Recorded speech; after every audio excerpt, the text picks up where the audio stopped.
Cet emblème d'un aigle posé sur un cactus en train de dévorer un serpent, eh bien on le retrouve à l'heure actuelle, regardez, dans le drapeau mexicain. C'est l'emblème du drapeau mexicain, donc c'est pas rien quand même. Sauf que quand on se penche un petit peu plus sur le détail de l'origine de cette image, eh bien on a une analyse un petit peu différente.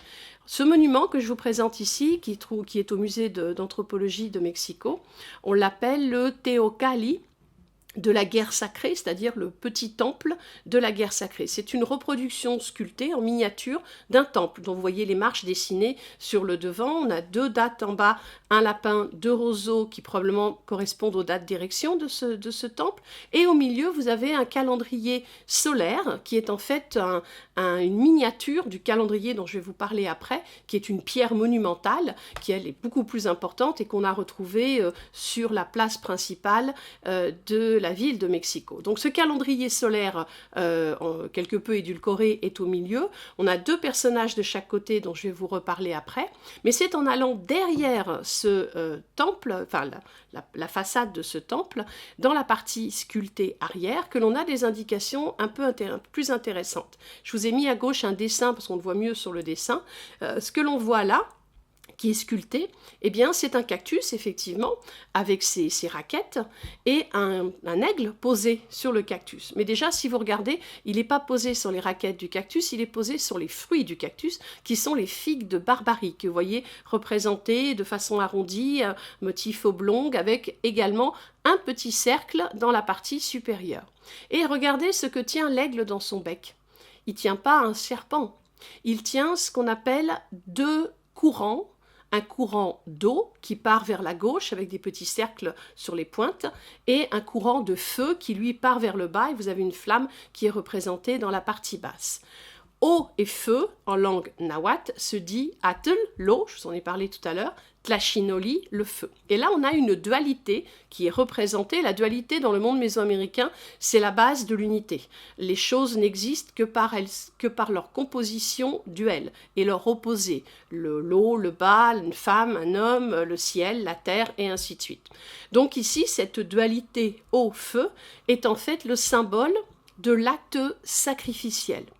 Et si on se rapporte à la façade de ce petit monument, de part et d'autre du disque solaire, vous voyez qu'on a 2 guerriers donc, et de la bouche de ces guerriers sort un flot d'eau qui part vers le bas et une volute de feu qui monte vers le haut. Et ça, c'est le cri de guerre des guerriers aztèques lorsqu'ils partent au combat pour faire des captifs qui plus tard seront sacrifiés pour alimenter l'énergie solaire, d'où la représentation du soleil et du calendrier au milieu, mais je vais vous redétailler ça par la suite. Donc vous voyez qu'en réalité, eh bien, l'emplacement des Aztèques sur la lagune se fait à travers le sacrifice. Et c'est un acte sacrificiel qui marque leur type d'emplacement. Maintenant, ce qui est très intéressant, c'est que lorsque l'on regarde un petit peu, quand on dépiote un peu les chroniques, on s'aperçoit que la façon dont les Aztèques décrivent Aztlán, l'endroit de la blancheur, correspond exactement à la description de la ville de Mexico. Ce qui veut dire qu'en réalité, les Aztèques décrivent leur endroit d'arrivée comme ils décrivent leur endroit de départ. Et ça correspond justement à une pensée mésoaméricaine qui est celle du temps cyclique. On part à un endroit et on finit à un autre endroit. Et le temps en Mésoamérique n'est pas un temps linéaire, mais un temps cyclique. La ville d'Aztlán n'a jamais existé. La ville d'Aztlán est un mythe. Ce qui existe, c'est la ville de Mexico. Et lorsque les Aztèques arrivent à Mexico, eh bien, ils changent leur nom. Ils ne se font plus appeler Aztecas, mais ils se font appeler les Mexicas, c'est-à-dire les gens de la ville de Mexico. Et Mexico, le nom Mexico, correspond en fait à une traduction locale d'un terme otomi, qui étaient les populations qui vivaient là avant, qui appelait ce petit îlot lacustre du nom de Amadetzana, qui veut dire au milieu de la lune. Et les Aztèques, ils ont pris le nom au milieu de la lune et ils l'ont traduit en nahuatl, Mexico, qui donc va se traduire par endroit au milieu de la lune. Quant à Tenochtitlan, eh bien Tenochtitlan va nous mettre l'accent sur le tuna, qui est la figue de Barbarie que vous voyez ici représentée sur le cactus. Donc c'est l'endroit de la figue de Barbarie. Et là, on a une stratégie que vous allez voir qui se reproduit dans le monde aztèque, à savoir que on prend ce qu'on a de local et on l'absorbe, donc l'endroit de la lune, au milieu de la lune, c'est pour les Aztèques, et puis on va replacer à côté le nom qui est propre à la tribu, qui est l'endroit des figues de Barbarie. Et les figues de Barbarie, eh bien, elles ont une représentation, si vous le voyez ici, qui est une représentation que l'on va utiliser pour représenter le cœur humain. Les figues de Barbarie, c'est rouge, c'est arrondi, et effectivement, ça figure très, très bien une représentation d'un cœur humain. Donc, on a l'association de ces deux noms qui représentent à la fois la façon que l'on a d'adopter les traditions locales, tout en superposant ses propres traditions qui correspondent effectivement à une sacralisation de l'espace à travers l'acte sacrificiel. Donc vous voyez qu'on est devant tout un cheminement intellectuel, un cheminement culturel qui est très intéressant, mais qui est tout à fait propre à ce que l'on va trouver dans toutes les cultures mésoaméricaines. Une fois que les Aztèques sont installés, eh bien, ils vont commencer à travailler cet îlot insalubre, parce qu'il faut bien vivre là. Et ils vont inventer une technique tout à fait intéressante et qui va très bien fonctionner, qu'on appelle les chinampas. Alors l'image de gauche, vous voyez un monsieur qui porte des charges sur le dos, puisqu'on n'a pas d'animaux domestiques, donc on porte tout à dos d'homme, avec une corde posée autour du cou qu'on appelle le macapal, et le canot, puisqu'on se déplace sur une cité lacustre, donc on se déplace en canot. Les chinampas, eh bien, ce sont en fait des champs surélevés qui vont être alimentés donc par l'eau qui va s'insinuer dans les canaux, et ça forme une espèce de serre, puisque la température ambiante grâce à l'eau est gardée aussi bien le jour que la nuit.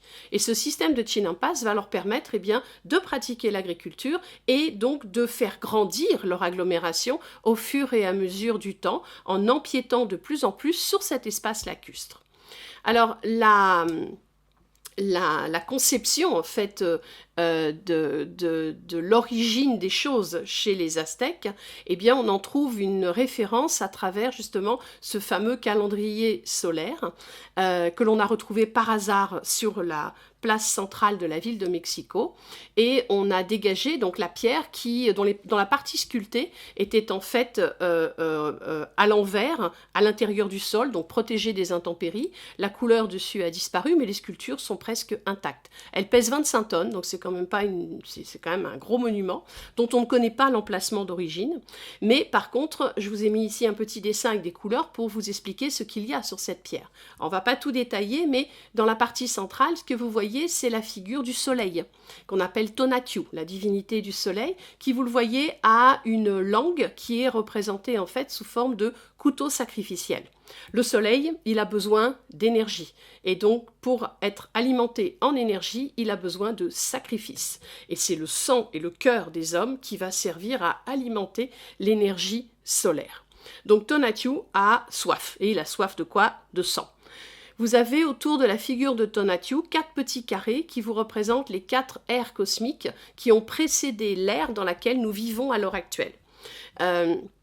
Ces ères cosmiques ont été détruites par des cataclysmes, les premières humanités ont été dévorées par des jaguars, ont été éradiquées par des tempêtes ou par des éruptions volcaniques ou par une inondation. Et à l'heure actuelle, nous vivons dans le 5e soleil qui, lui, est normalement destiné à se terminer dans un tremblement de terre. Et si vous tracez en fait à travers les petits carrés, si vous tracez 2 lignes, vous obtenez une croix. Et cette croix en fait, eh bien c'est un glyphe qu'on appelle le glyphe Olin, O2LIN, qui est le glyphe du mouvement terrestre. Pour cela, je peux vous référer à ma conférence sur les Olmecs dans laquelle je vous parle justement de l'origine de ce glyphe à l'époque Olmec. Et donc le mouvement terrestre, eh bien, c'est celui qui devra mettre fin dans le 5e soleil dans lequel nous vivons encore à l'heure actuelle. Et tout autour, on a des petits carrés, regardez, dans lesquels il y a des signes qui correspondent aux 20 signes du calendrier rituel. Le calendrier rituel, on l'appelle le Tonalpowali, et c'est un calendrier de 260 jours qui est composé de 20 signes et de 13 jours. 13 fois 20, ça fait 260 combinaisons possibles. À côté, on a un calendrier solaire, qui est un calendrier plus basé sur l'observation des cycles solaires, de 360 jours, plus 5 jours que l'on met à part. Et ces 2 calendriers fonctionnent en même temps, sous forme de roue crantée, si vous voulez, qui se retrouve au même signe de départ tous les 52 ans, et c'est ce qui forme en fait le siècle aztèque. Tous les 52 ans, on réinitialise les 2 systèmes cycliques de calendrier pour obtenir une nouvelle ère.